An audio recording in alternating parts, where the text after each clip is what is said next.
Le cœur. Suivre son intuition. Le cœur, c'est le premier organe qui se forme quand on est dans le ventre de notre maman. Tu te rends compte ?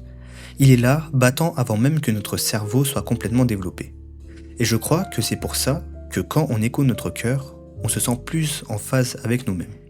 Tu sais, même si les choses ne se passent pas comme on l'avait imaginé, quand on fait un choix avec le cœur, on accepte plus facilement le résultat. On se dit « Ok, au moins j'ai suivi ce qui résonnait vraiment en moi ».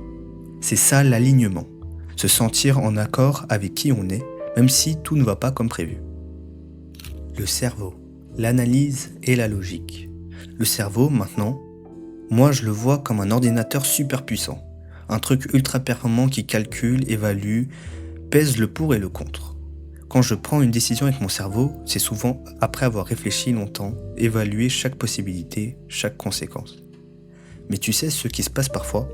Quand la décision ne mène pas là où je voulais, je me dis « Ah, j'aurais dû écouter mon cœur ». Ça t'est déjà arrivé, non ? Comment savoir qui écouter ? Alors, comment savoir si c'est ton cœur ou ton cerveau que tu devrais écouter ? C'est plus facile à dire qu'à faire, c'est sûr. Mais j'ai une petite astuce que j'utilise souvent. Quand tu dois prendre une décision, la première chose qui te vient à l'esprit, c'est généralement la voix de ton cœur. C'est cette petite intuition qui te parle avant que tu n'aies eu le temps de trop réfléchir. Ensuite, le cerveau arrive. Il analyse, il te propose des options, il calcule les risques. Mais ton première intuition, c'est ton cœur qui s'exprime. Quand écouter l'un ou l'autre ? Je suis convaincu que suivre son cœur est souvent la meilleure façon de rester aligné avec soi-même. Mais attention, je ne dis pas que c'est la solution idéale à chaque fois. Parfois, nos émotions prennent le dessus et peuvent brouiller notre jugement. Et là, écouter son cerveau devient crucial. Il est là pour apporter de la logique, une vision plus claire de la situation. Il y a des moments où il faut savoir faire appel à ce côté analytique pour éviter de se laisser emporter par des décisions trop impulsives. Remords ou regrets.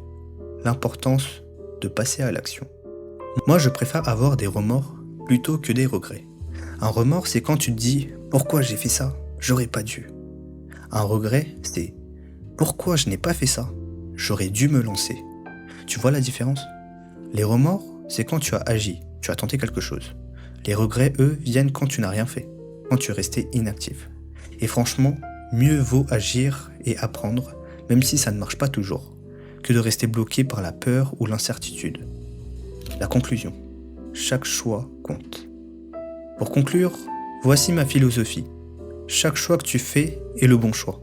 Pourquoi ? Parce que même si le résultat n'est pas celui que tu attendais, tu apprends toujours quelque chose. Soit tu vis un moment génial, soit tu apprends une leçon précieuse.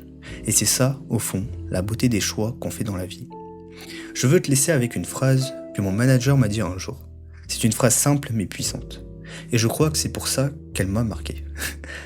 Chaque choix que l'on fait a des conséquences. Alors écoute ton cœur, utilise ton cerveau, mais surtout, n'aie pas peur de choisir. Parce qu'au final, tout ce qui compte, c'est d'avancer. Merci de m'avoir écouté. Prends soin de toi. Salut.